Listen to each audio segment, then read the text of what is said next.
All right, good evening, everyone. I'd like to welcome you back to, I believe, the fourth week in the semester. And this week we're going to be we're going to be going over quite a bit of stuff. I really packed it in for this week. So I'm actually going to do two separate lectures. I'm going to do one tonight on the sampling designs, control, and single subject designs. And then tomorrow I'm going to follow up with the designs. So be on the lookout for those. So tonight we're going to start with sampling designs. And actually, all of these things actually are going to, one way or the other, are going to be affecting validity and reliability. What we looked at a couple of weeks ago. So I'm going to be pointing that out as well. Okay, so let's just get started. So sampling. When you do quantitative analysis or quantitative studies, typically you want to sample a smaller portion of individuals from a larger population. So like even when you go to the doctor's office, they take blood. They're taking a sample of blood. So it's a smaller portion of or a smaller portion of your overall blood system in your body. So in sampling and research is the same thing. It's one of it. The slide says it's an essential part of the research project. I can't tell you how important sampling actually is because it will affect the external validity and also the internal validity of a study in terms of who you're admitting into your study, whether it's a non-experimental design or an experimental design. It also is a form of control for a study. So in how you sample in a study and what kind of participants you pull in, not so much like targeting participants, but whether it's if your sampling methods are sound, that can that control for a lot of things, for example, the extraneous or confounding variables within a study, which will ultimately go back to internal and external validity. So sampling is important, and you want to pay attention to how researchers do it in a study as a consumer. So there's 4 criteria to remember when choosing a sampling method. And this is more from a research producer's perspective, but I think research consumers need to be aware of the ingredients that goes into deciding how you're going to sample your participants. The first one is goal orientation. And this is, it's stated as using a sample method that fits your research design and your goals. So you want to make sure that that your sample, like the method for sampling your participants is actually lining up with, with the overall, with the overall goal of the study. So, let's say you wanted to look at older adults living in assisted living facilities. You wouldn't necessarily want to go out into an airport and begin doing some kind of a convenient sample of walking around asking people if they live in an assisted living facility. That would be time and energy wasted. So you would want to make sure that you're targeting the correct environment. So goal orientation, measurability. This is provides for an appropriate statistical analysis and also maintains the validity of your study. So what measurability is you have to make sure that you're sampling not only the right people in the right way, from a goal orientation perspective, but also that you're getting enough people, because statistical models and formulas, in order for them to work, you have to have enough data, and you have to be able to find and sample enough people to complete your study in order to provide a sense of measurability for your analyses. So the first one, of course, is finding the right sampling method that's going to meet your need, depending on your question and who you're actually studying, what kind of population you're studying, and finding those people, finding enough of those people in order to run your stat. Practicality, can you pull the sampling procedure off? And you also have to find a design that has been identified and seems workable. The thing is about, are you able to pull it off is it's easier said than done to say, well, I'm going to do a, such and such random sample and it's going to be really great. And, I'm going to sample all these people. But the thing is, can you do it? Because it's time and energy once again. And you always have to look for problems in the sampling design that you want to use, and be able to remedy those problems if need be. And then practicality also comes in. With practicality also comes the economical constraints to sampling. Sampling participants can be extremely expensive. That there's actually companies with all kinds of names and addresses and phone numbers and emails for individuals of all different demographics, and really, if you ever do a study and you're going out and you're mailing surveys to people or whatever, or emailing surveys to people, to get a 10 to 15% response rate when you do it that way is pretty good. So to get a couple of hundred people, maybe even a few hundred people, you're going to have to put out 10 to 15,000 possible surveys, and that that can be a lot of money. So you have to think about the financial aspect to your sampling method, and you have to strike a balance between all four criteria. And if you think about those things as guidelines, then you'll be able to decide on a sampling method that fits your budget, that is not going to take a year and a half to do, that is to find enough people to run your study, and find a design that fits your goals, of course. That so it all should work together. Now, there's different types of sampling of sampling strategies. The first one is going to be random sampling. And really, these are all random sampling strategies. So it should say types of random samples. So we have simple random sampling. That should say simple, stratified, cluster, systematic. And then there's something called purposeful and convenient sampling, which is not random sampling. So we're going to get into all of those, and so you have a better understanding of how they work. Now, and I guess I would argue that whether you're conducting a simple random sampling, a stratified random, a cluster random, or a systematic random, I don't think there's any real limits or downfalls. Like, I don't think one is better than the other per se. I think it just depends on how the participants are grouped, and how the participants are compiled on, are they compiled on paper? Is it, are you sampling them by where they live? So it's those kind of practical issues that will determine how you're going to random sample. Okay, so let's just get into this. Random sampling is nothing more defined as that every member of a population has a chance of being selected for the sample. Now, when I say every member of a population, I don't mean every member of the US population, because that's 300 and some odd million people. So you have to define your population parameter and go from there. And if you define your population parameter and specific demographics, who went through a specific event, whatever, that doesn't mean everyone who's gone through that event and within that demographic in the whole United States. So you're going to have to it's really within the parameter of maybe that you want to work in. It's an unbiased sample. Individuals selected vary only as they would due to random fluctuation. So what random sampling does is if you can get away with doing a random sample on a defined population, that theoretically this is spreading out all the confounding variables that maybe you're not accounting for, such as, let's say, intelligence, or spirituality, or let's say those things aren't in your study at all, or or in the researcher's study.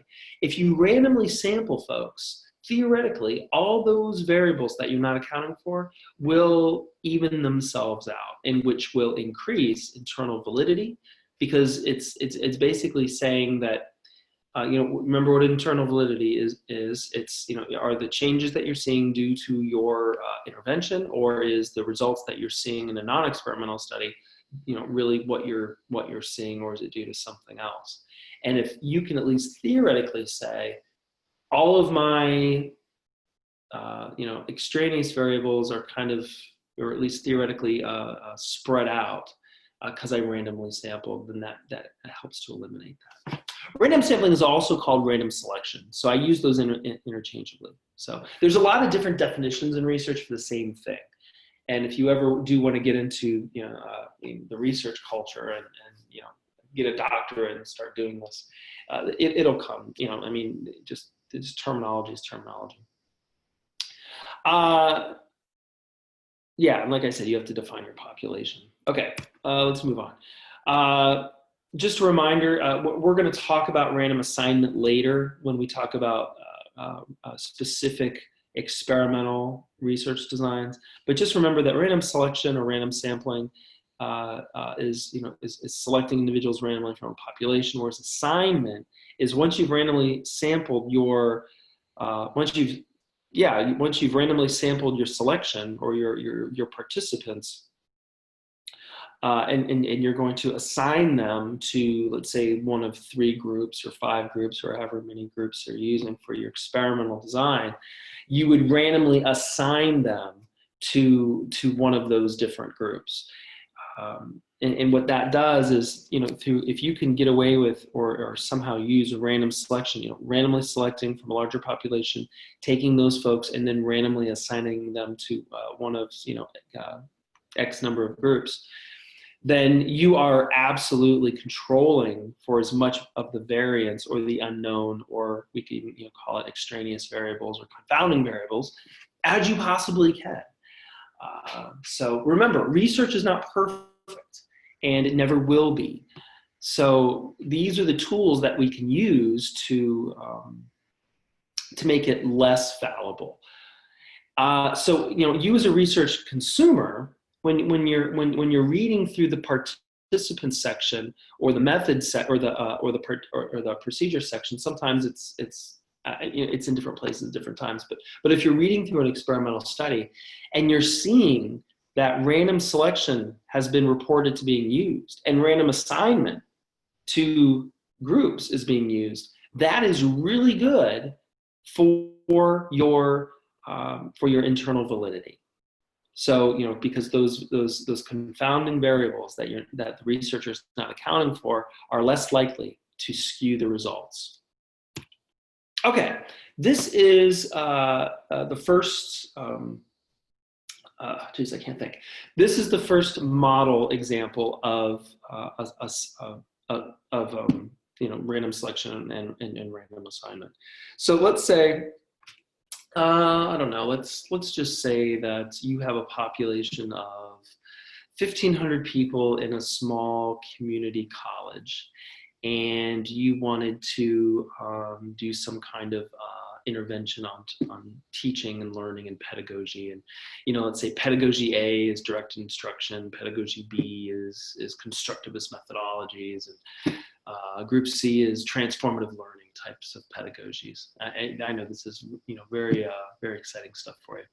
So, but all the students in the school, in the community college, have to take the specific course on, let's say, I don't know, whatever.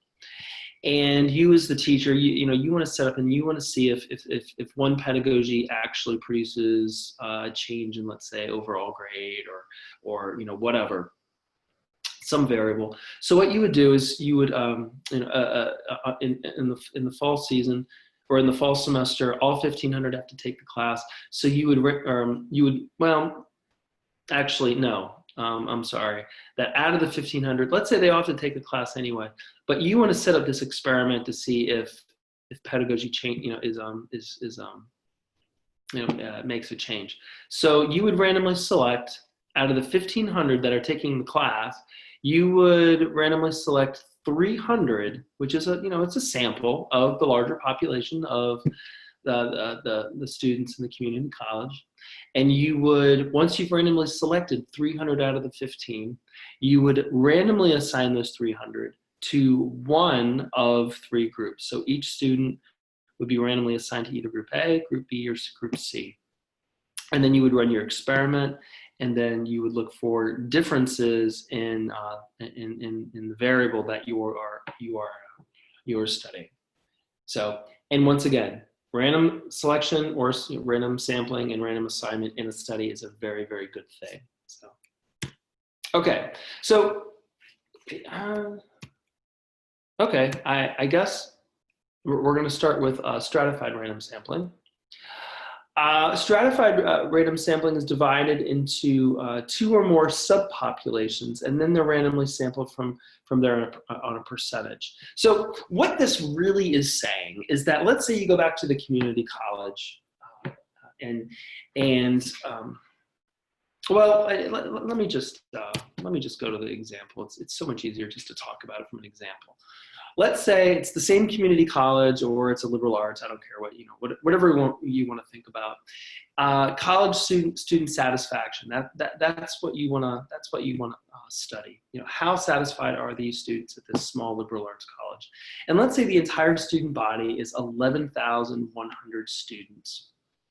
And as we know, the university is the larger structure, but within the university, you have different colleges. You have College of Arts and Science, College of Business, College of Education, College of Law. And you have the majority of students are under Arts and Sciences, 6,000 students, 4,000 for business, 1,000 for education, and 100 for law. So if you did a simple random sample, okay, which I don't know where the slide went for that, but if you did a simple random sample, which is nothing more than putting every name into a big fishbowl, all 11,100 students into a fishbowl, and pulling out, let's say 300, let's say 555 names. The majority, the probability of choosing more arts and science and business folks are going to be pretty great compared to the education and law. So you might not even pull a law, you might not even randomly select a law student, because there's only 100 of them, and there's 6,000, 10,000 in general, 10,000 combined with arts and sciences and business. So these samples, these subpopulations are going to be completely oversampled. So stratified random sampling basically takes all 11,100 students, and it separates it and creates subpopulations. 6,000, and you have four groups now. And what you would do is you would take, let's say, 5% of each one of these groups and randomly select 5% from each subgroup. So if you had a group, a subpopulation of 6,000 arts and sciences, and you randomly selected from there, just those, from that group, let's say, 5%, you would get 300 of the 6,000 arts and sciences. And you did the same thing to business. You would get 200 business folks. You would get, out of 1,000, you would get 50 education students, and then you would get 5 law. This at least provides a sense of equality, that 5% from each college, 5% of students from each college are represented. So that is, and that's, that's stratified random sampling. Okay, so let's go to cluster sampling.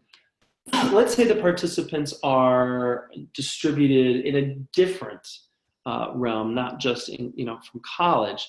Let's say it's a larger population of clusters. Let's say that you're not looking at a small liberal arts college, where there's 11,000 students on campus. Let's say you wanted to do the entire state of Louisiana. Let's say you wanted to randomly sample out of all of the residents in the state.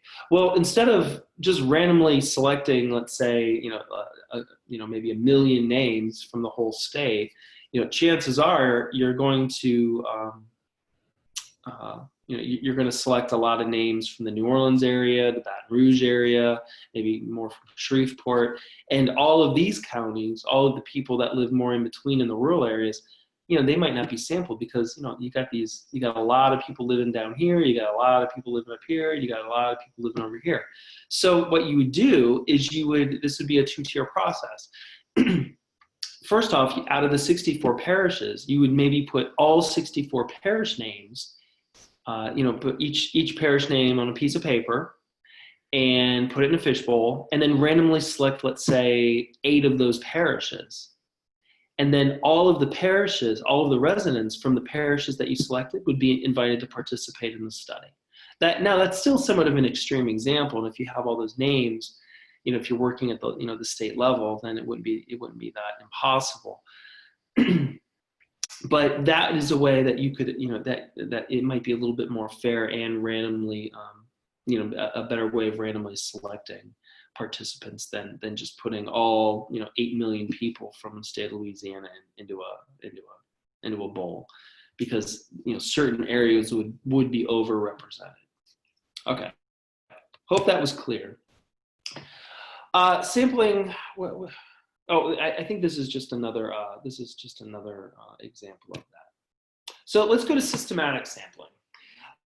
Systematic sampling is when I think this is more like randomly sampling out of a phone book. So let's say you have names that are on a list, a very long list, like a phone book or whatever else.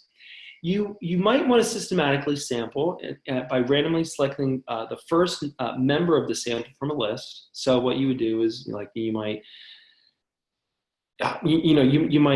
if it's the phone book, you're gonna have names A through Z, and you might randomly select a letter from the alphabet, and let's say you randomly selected F.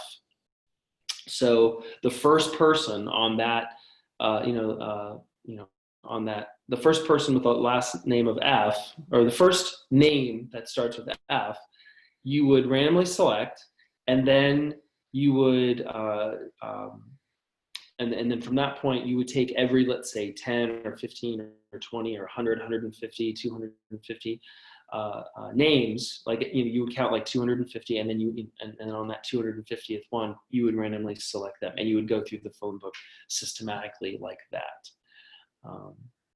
So, and that's, and that's how you would do that. And you would determine both your sample size and your sample fraction depending on how many people are in the phone book and how big you want your sample size to be. So that way you're not going around and around and around the phone book. So, something like that. Okay, so let's go to convenience sampling. Convenience sampling is, I will be honest with you, in the counseling research and a lot within the psychology research, when you're doing non-experimental designs, it's really difficult to do random sampling because, well, it is. It's just almost impossible. So convenience sampling is something that has been adopted. It's not as effective. Well, it's effective. It's just not as valid. It's the most used method. It contributes the least to randomness of a true representation of a population because you're going out there and you're conveniently sampling people. It will reduce internal and external validity, so it's harder to generalize to a larger population, and there could be confounding variables that you are missing because you're not using any kind of random selection, no random selection.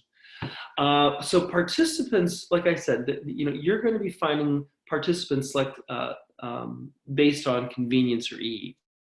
So this is going to places like churches, social clubs, maybe classes, etc. For my dissertation, I was examining, what was I examining? It's been so long ago. I was looking at how different variables were predicting wellness in people who were preparing to retire. So, I was looking for people probably, more or less in their late 50s, 60s that were getting ready for retirement. And it was really difficult, and it was hard to find a sample population of people that I could randomly select from. So what I did, I went to, a dozen or two churches, different social clubs in the area, wherever, and I would ask them if I could distribute my survey to their congregation or their their members of their social club. Now I know that because I did that a large percentage of my population were spiritual or religious folks, which once again does not generalize to the larger population of people. Or even social clubs, because people in my in these, not my social club, I don't have any social clubs, but the people that I went to in these social clubs were more upper middle class. And once again, that doesn't generalize to everyone who is retiring. So that is a limit of external validity for the study. And who's to say that somebody's increased sense of spirituality isn't affecting the results of my study? So that's the problem with convenient sampling. On one hand, it's easy for the researcher, or it's easier for the researcher to get the numbers they need, but at the same time, there is a drawback. That doesn't mean that we don't use it. It just means that there's going to be limits. Now, purposeful sampling is a little different. Purposeful sampling, I guess you could say, is a convenient type of sampling. But purposeful sampling is it's a non-random sample, but it's based on member characteristics relevant to the research problem. So you're intentionally going and finding specific people with specific demographics or specific or who've had specific experiences or specific diagnoses, because you want to study them specifically, and that's okay. And I guess you might be able to do like a random purposeful sample. It might be harder, but you could still do that. So some examples. So a purposeful sampling populations of people that purposeful sampling might be helpful. Like if you want to do a study and survey African American adolescent males on some variable or two, older women living in assisted living. So you would go to for the adolescent males, you might find them in high schools. Older women in assisted living, of course, you would go to assisted living facilities. Doctoral level counselor education students, you would go to universities that had doc level counselor education students, and you would purposefully sample them. Midlifers taking care of in-laws. I'm not really sure. That's a purposeful sample. I'm not really sure we'd go for that specifically. Nothing's coming to mind. Children with autism and a physical disability, you might go to a hospital or some kind of rehabilitation facility. And typically, though, you can find these people with with that all clustered in some kind of a setting, and you can conveniently sample them. Because it would be crazy to go to a mall and start walking around and randomly sample people when you're looking specifically for doctoral level counselor education students. How many people at the mall would fit that criteria? So really, purposeful sampling it just makes too much sense. Now, what you might want to do is you might want to randomly sample out of, let's say, 100 counselor education doctoral programs, 15 or 20, and with a cluster sample, and then do a random. And once you've sampled 15 or 20, then all of the programs that you've sampled, you would invite those students to participate in your study, and that would have more validity. So purposeful sampling doesn't have to be convenient. It can be very inconvenient, and you could use non-random sampling. Okay, I hope I hope that was helpful to you in terms of just going through some of the terms of sampling methods. Remember that sampling, it's so incredibly important for, first of all, internal validity, that if you can eliminate those extraneous variables or confounding variables by randomly sampling your participants, your internal validity will increase, and also it's going to be easier to generalize to a larger population. And also, so think about that as you read studies, but then also, the external reliability of a study as a research consumer is make sure that the author is demonstrating or being specific in how they actually did sample their participants. So, okay. Next, we're going to get into control. Control is really gained through the design of an experiment, and it helps to preserve internal validity for the most part. Control is really controlling for the unknown. The unknown is also called variance, like, that account for the variance. So the more control that you have within a study, and once again, in random selection, random sampling, those are things that you can do to increase control, so that way your validity goes up, specifically your internal validity.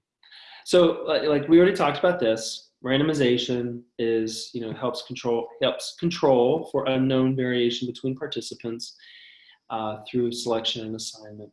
There's also statistical control. And I'm not going to get too much into that, but I think what I want you to know from this is that you can control for certain variance and understand the variance using statistics. So, real quick, like hierarchical regression analysis, it's not really that scary of a word. It kind of looks scary, but it's not. It's basically a multiple regression analysis that there's different hierarchies or levels, or I guess blocks that runs the statistics. So basically what that does is it makes sure that the demographics, so let's say you wanted to see, like my old study of looking at how wellness is predicted by, let's say, anxiety and attitude and preparation or whatever, as people are preparing to retire. Now, let's say I collected a bunch of demographics like sex and age and race and educational level and socioeconomic status. What a hierarchical regression analysis would do would be to determine if those demographics were somehow affecting the results. And if they were, at least you'll know that they are. And that's about as simple as simply put as I can state it at this moment in time. If you have questions about this, you can bring it up on the discussion board or just email me directly. Now, also there's something called matching. This will also affect control and hopefully to increase control, which is equating participants on one or more levels. So let's say you wanted to hold a variable constant. Let's say you're doing a study and you want to control for certain variables, certain demographic variables. To make your study it's going to be more narrow and more homogeneous, but it's also going to be less confounding variables that could affect your study. So you might say, look, I just want to study women. I don't want men and women. I don't want that distinction. And you might have theoretical reasons for doing that based on what you're studying. Let's say age. Like, for example, I'm just finishing a paper. It's a factor analytic study where I looked at wellness perceptions, but I only looked at wellness perceptions in midlife adults, people aged 40 to 60, because I wanted to hold the variable of age constant. So that way I don't have adolescents or older adults or whatever, or whoever else I don't want their results in that study, which could confound my results. And I was looking specifically at midlife adults anyway, but that is an example of a holding variables constant. Same with race and income. So holding variables constant, and there's also building extraneous variables into the design, which is really including variables that you suspect might make a difference when you do the study. And I can't really think of anything right now. It's kind of getting late, but in terms of an example. But let's say somebody was doing a study, and they read all about these variables that they want to study with between these two groups or within the specific demographic of people that that they're interested in. And let's say that they know that a certain variable that hasn't been studied but theoretically could affect this study, or has maybe in other studies, would be intelligence. So what you would do is you would you would like give everyone a small intelligence test within the research packet. So that way, if you suspect that intelligence would somehow confound the study, you would have that variable recorded, and you would have data for that to see if in fact that variable did make some kind of difference that when it actually shouldn't have. So, yeah, and it's really what this is, both of these things are really thinking ahead. So, whether you're going to hold a variable constant or build a variable into the design, into the actual study, just to increase the control of the study and therefore have a more concise and study that's increases your internal validity. Okay, so yeah. So I guess as a research producer or consumer, I'm sorry, that you would, if you're looking at a study, that you might want to think about, was there any matching that occurred? What was the randomization of the study? Did they have any kind of random selection or assignment if it's an experimental study? And did they report any kind of statistical control to account for variables to make sure that certain demographics weren't affecting the results? So, okay, let's go to a single subject design. Now, the nice thing about single subject designs is I think that single subject designs is first off, it's kind of like qualitative research, but not really. It's somewhere in between. This is the kind of research that clinicians, practicing clinicians can do, and it's not too time consuming, and it doesn't take forever to do because of the small n size. It's a form of experimental research. Of course, where the independent variable is thought to manipulate the dependent variable. Usually it's somewhat longitudinal nature. It takes a little time to do, but longitudinal is relative. It could take maybe 2, 3, 4 weeks, or it could take 3, 4 months to run a study, or depending on how long your experimental your treatment is. Typically, participants range from 1 to 4 people. So single subject design doesn't necessarily have to be just one person, like a case study. It can be 1 to 4 or 5. It's not really, I guess you could have more. It's kind of, I'd say it's flexible. Complicated statistics are not going to be used here because of your sample size. You're not going to be able to run t-tests or ANOVA with 4 or 5 people. It's just ridiculous. You need more people to run the stat. You would run more frequency stats or just percentage stats to show like the percentage of like how low the depression became, like depression decreased by 30% in these 3 people, something like that. Like I said, they're not case studies. Case studies are more qualitative in nature, so it's going to be long types of just telling. Case studies are just like just long narratives about one person. This isn't that. This is the thing I like about single subject designs is the fact that, let's say a clinician that's practicing, and let's say they started doing something a little new in their when treating, let's say, PTSD and returning military personnel. And it's, maybe a cross between Gestalt and CBT with a twist of something else.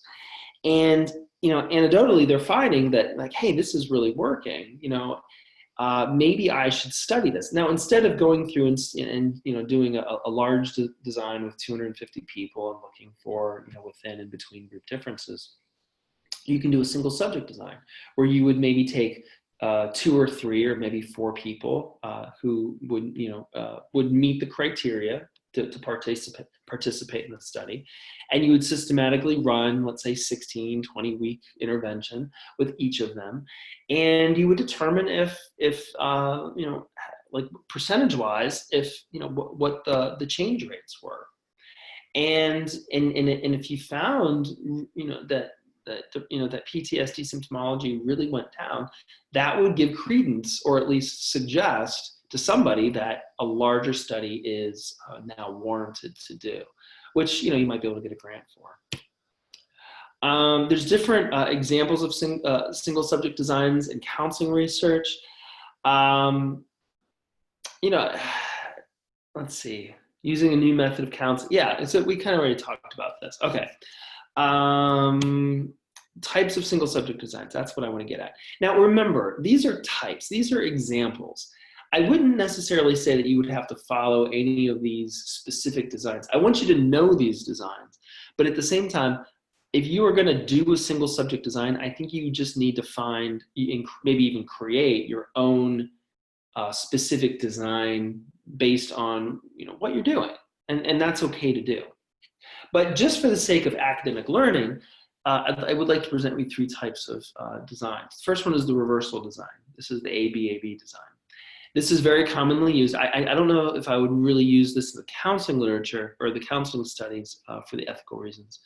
But what you would do is you would take multiple baseline measures, A, so maybe it would be A, until you got to B, which would mean you would be starting the intervention and taking multiple measures. So maybe it would be A, B, maybe two Bs. Then you would remove the intervention and take multiple measures again. And then you would restart the intervention and take multiple measures again. And then you would just keep doing this because you would want to see if, in fact, the intervention, if the people or the mice or whoever are responding to the intervention. Once the intervention goes away, then they should be maybe starting to, maybe they would go back to old behaviors or become depressed again. Now, there's ethical issues, like I said, to be considered here because you can't discontinue treatment with somebody that needs the treatment. So, it doesn't really work in counseling literature. Maybe one example would be like a wellness group for adolescent females. So, because wellness, you're not actually treating depression or something that's, or eating disorders. You are, you're helping to exemplify, human wellness. And I don't know if there's anything unethical about stopping the exemplification of wellness. Oh, maybe there is. I don't know. Multiple baseline designs like accounts for the ethical problem with reverse design. So you would have multiple baselines, 3 to 4, and then can be measured concurrently across subjects, across behaviors, and across settings. So what does that mean? Okay, so let's say somebody named Dr. Mike. Let's say all 3 of these people are your patients, and month 1 you start seeing Dr. Mike. And I forget what the variable is. Let's say it's self-esteem. I don't know. And let's say after that first month, that from month 1 to month 2, his self-esteem is increasing dramatically based on the treatment. But in month 1 to month 2, Dr. Steen and Kevin Foose are both their self-esteem is unaffected because you're not giving them the intervention.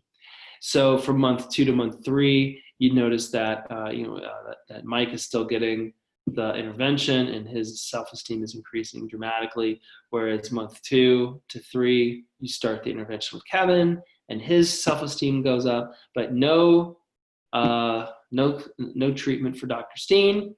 So her self-esteem for 3 months now is still low until she starts getting the treatment. And from month 3 to month 4, you notice after she starts getting the treatment, her self-esteem goes up. So this is supposed to account for at least giving somebody an intervention and then taking it away and then giving the intervention again. I'd say that's more biology research because even with the ABAB treatment, if you're helping somebody with their self-esteem, for a month and then you cease the treatment, it's not like the self-esteem is going to go away because you're helping them, you've affected them. So I don't know if that's necessarily a good approach for people. Alternating treatment designs compares the impact of 2 different treatments. So of course you would start with the baseline, and then you would implement treatment 1. And then after that, you would take away treatment 1 and give them treatment 2, and then give them treatment 1 again, and then 2, and then 1, and then 2. However, and then you would do this until you would see a pattern emerging in the data. However, carryover effects are going to emerge here. So things would compound as they intersect. So let's say, somebody who's depressed is, starting in a baseline, you give them some EMDR, and the EMDR is going to decrease their depression dramatically. And then you take the EMDR away, and then you give them, let's say, CBT.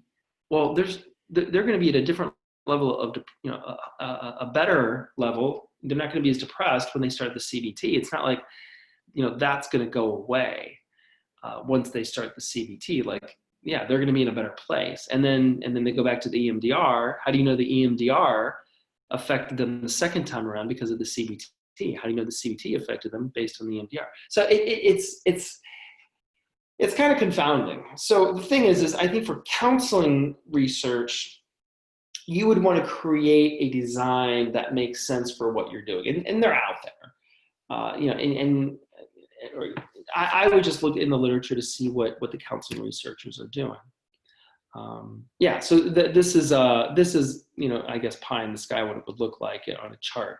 So a guy named Kevin starts out baseline. Let's say his self-esteem is low, and after, let's say, several weeks, 4 different weeks of Adlerian therapy, his self-esteem goes up. But then once he starts with the CBT, his self-esteem goes down again, and then with the Adlerian, it goes back up. Once again, I don't think people are that simplistic, but this just gives you an example of how it could work. But I wouldn't necessarily trust it working this way.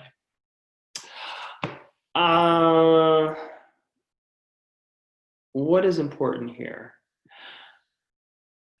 I think one of the things that you need to think about is having a sense of internal reliability, being consistent with how you measure the construct, but then also being consistent with your interventions, which can be tough. Using self-report tests and or behavioral observations, use either one of those. So like if you're using, let's say you're studying depression, and you want to see if your intervention reduces depression, of course you want to use maybe a couple of different measures. You might want to use the BDI-2. You might want to find another depression measure that looks at depression from a different angle. But make sure that everybody gets the same instruments and the same time after the same interventions in order to increase your internal reliability, which will also go back to increasing your internal validity.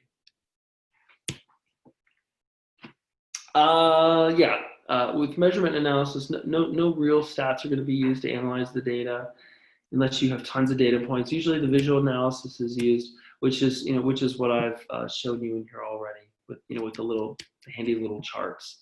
And people like charts. So, and nobody's expecting these data to be robust with multiple types of comparative statistics. So, this is a good start for a type of intervention that's never been studied, and it's quick and easy. It gets you published, and it also helps you to determine if further investigation is needed on a larger scale. Okay, so tonight we went over sampling methods, we went over control, and we went over single subject designs. In the coffee shop discussion, start talking about this, in terms of how, not only from a research consumer's perspective, but what kinds of things would you want to conduct? Like, I know you're still in school, and you got a long road ahead of you before you graduate and get your job and get established, but what kinds of things might you daydream about maybe using within your clinical practice or studying within your clinical practice? Would you want to do a single subject design? And if so, what would it be about? So, okay, I'll leave you with that, and hopefully by tomorrow, the other lectures will be completed and up and running. So everyone have a good night.